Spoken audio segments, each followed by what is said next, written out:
When we, the people, created the legislative arms of government, and Parliament in particular, we created a Parliament that would represent us, that would create laws that we'd follow, and that would oversight the executive. Many complaints have been made in the public about the Parliament's role of oversighting the executive. Not just the 13th Parliament, the 12th Parliament, the 11th Parliament under the 2010 Constitution. Is Parliament, as constituted, maybe politically or otherwise, able to properly oversight the executive? Thank you, Latif. And before I answer what your statement comes from, I first want to say we are here to discuss Katiba at 16 and what we have done as the National Assembly to implement the Constitution. So let me start with that, because that's our business today.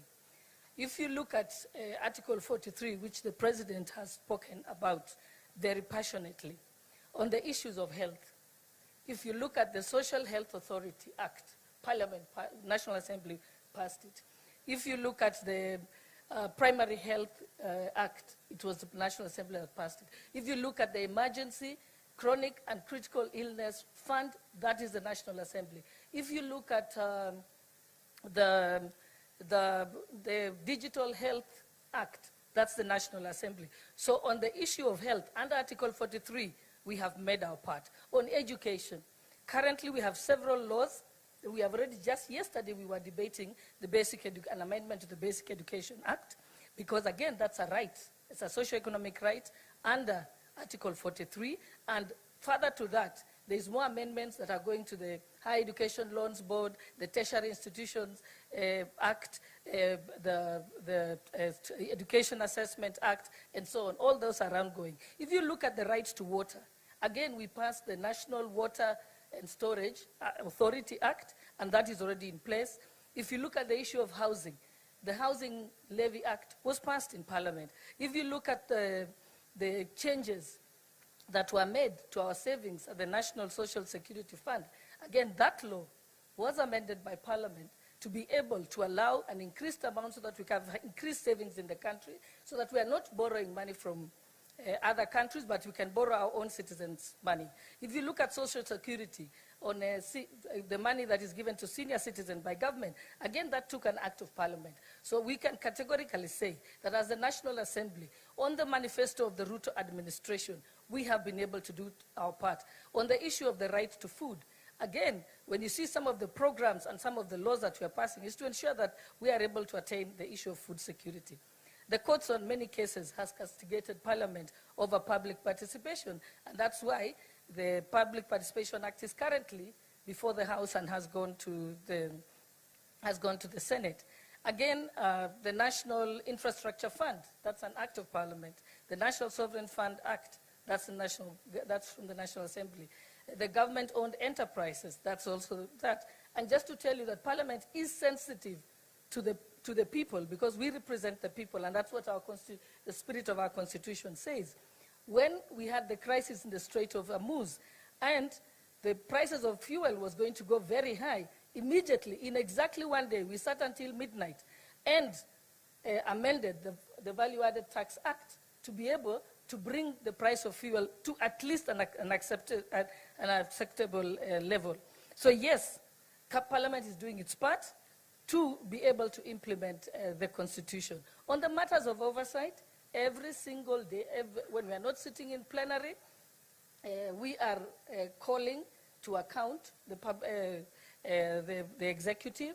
I know that the Auditor General was here, and yes, you many times hear the voice of the Auditor General when she has audited a certain institution. Most of the time, it's announced publicly, even before it comes to Parliament. Remember, it does not end with the Auditor General. That report, the Auditor General must bring to the National Assembly, then the relevant committees review them, and then are able to give sanctions where required or give recommendations where required. In the past, Parliament was behind in about 6 or 7 years, but today I can confirm to you as chairperson of the Liaison Committee, the chairpersons have confirmed that Public Accounts Committee is now at 2024-2025 financial year. PIC, the same thing. So we have managed to review the reports. And the challenge had been before that there was only one committee dealing with it. After that, the PIC committee was split into thematic areas so that they can be able to work faster. We've deployed several staff to them to be able to do that. So yes, oversight is live and indeed. And today, we go on recess as Parliament. And people think that we go on holiday. Actually, every single committee is sitting for 3 straight weeks to complete their reports because we are also alive to the fact that it's a year. So yes, I can confidently say that Parliament has done its job, continues to do, and we have had continuous improvement. We recently had a state of Parliament report, and we're able to see that we've done this much and we need to make certain changes. Like now we know the outstanding orders have to be changed so that we can have the Public Accounts Committee can be in four of them in thematic areas so that we can work faster for better oversight and accountability. Thank you. Thank you very much, Madam Deputy Speaker. And let's account for that. Parliament has passed legislation. The question is, has Parliament processed legislation or passed legislation? When it comes to executive oversight, is Parliament oversighting the executive, or is Parliament, for lack of a better word, tapping the executive on the back? Not or on at all. the wrist? I think, when you say that we are passing government bills, you must remember we have someone called the majority leader in Parliament. The single job of the majority leader is to table government bills. Because if the government has to work, the laws have to be passed. So that is his job. Then there is private members' bills, and then the minority also are able to bring various bills. Like the bill on the Basic Education Amendment Act yesterday was by Honorable Olwoch, who is from the minority side. And he has been prosecuting it for almost 2 years.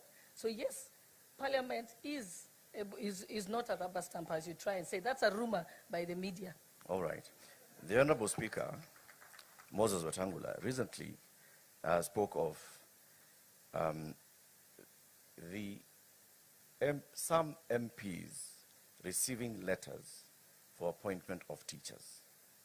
And I know that matter was live, even in Parliament, by some members of Parliament yesterday. As the head of Parliament, how do you respond to this? Is Parliament an extension of the executive, or the recruitment agency of the executive? Okay, Latif, let me remind you again politely that we're here to discuss and take stock of Katiba at 16. Indeed it is. And so I have not come here to discuss rumors that are out there. What you can do, when I come to your TV station, that will be a valid question to ask. So I politely decline to answer. Okay. Let me remind all of us that we are here to account for Katiba at 16. It is our constitution. The offices that we created are accountable to the people of Kenya in all things that they do, whether they are passing laws or blocking laws.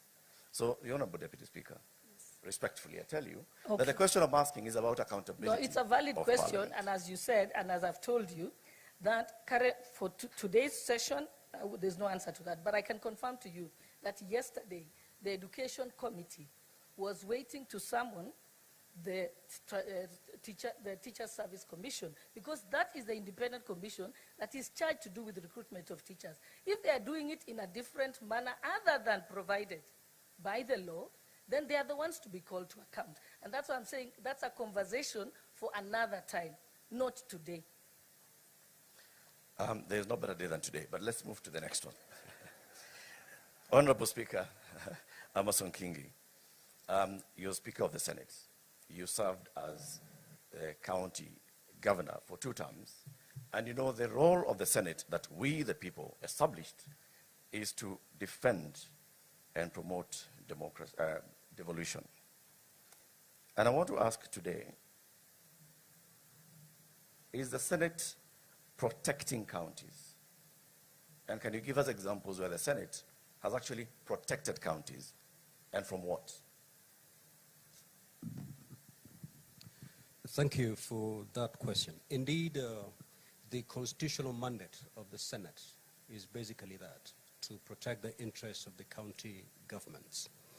And it does that in different fronts. First is when we are doing the division of revenue. between the national government and the county governments. That is where the Senate then pronounces itself as a defender of the county governments. You will note that since inception of devolution, because of the the spirited fight by the Senate, the shareable revenue going to the counties has gradually been increasing. So yes, we have been fighting so hard to make sure that the county governments do not get a raw deal when it comes to sharing the revenue between the national government and the county governments. There are other instances, of course, where the Senate comes in to protect the county governments. You've heard of this issue that is, I believe, still very much alive. That touches on the roads, for example. There has been a push from the national government on how to reclassify roads beyond what is presently provided for under the Constitution. And I think the Senate has taken a very firm stand on how we should handle that matter, again, protecting the interests of the county governments. So yes, the Senate has been there fought on behalf of the county governments. Have there been instances, Honorable Speaker, when the Senate has felt the national government overreaching its mandate to claw into functions of devolution? Well, if you look at Schedule 4, for example, which demarcates the functions that are preserved of the national government and the functions that are preserved of the county governments, for the period that we have experienced devolution, there has been, of course, a delay in unbundling these functions. And, but by and large, as we speak today, at Katiba at 16, a lot has been done. And unbundling has been done. What I think is remaining is costing of those particular functions. But again, under our law, a county government can enter into an agreement with the national government. Maybe a function is a preserve of that particular county government, but they can enter into an agreement with the national government to allow the national government to actually undertake that particular function. In such a case, we cannot say the national government is overbearing. All right, I want to just progress that conversation to, of course, the Chair of the Council of Governors, Honorable FCP Abdullahi. As governor who's also in your second term, are there instances where, as governors, you felt that the national government, and I'm not talking about the administration, I'm talking about the national government, has overshot its mandate to claw into devolution? Thank you very much, Eric. Before I answer your question, let me set mine like everyone else was doing. Devolution has done extremely, extremely well, and it's that everyone here that has been on this podium has said it's that one single takeout that has been very, very beneficial to Kenyans out of our 2010 constitution. And without giving numbers necessarily, if you just look at the expansion in healthcare, in agriculture, in early childhood education, the distances that have reduced for fetching water, and all the number of hospital beds, and I have the data here in a very refined manner, devolution has done extremely, extremely well. Now, on the issue of national government and the whole matter of clawback, you'll have to understand that in a robust democracy such as ours, and where we came from, you know, we were not 47 countries coming together. We were one country, and we were not coming out of war, right? We had a very strong centralized government. And the clamor for the new constitution was partly to spread that power at the center and devolve resources and decision-making over those resources. So there'll always be areas of conflict between national and county government. And this is why we have a very elaborate architecture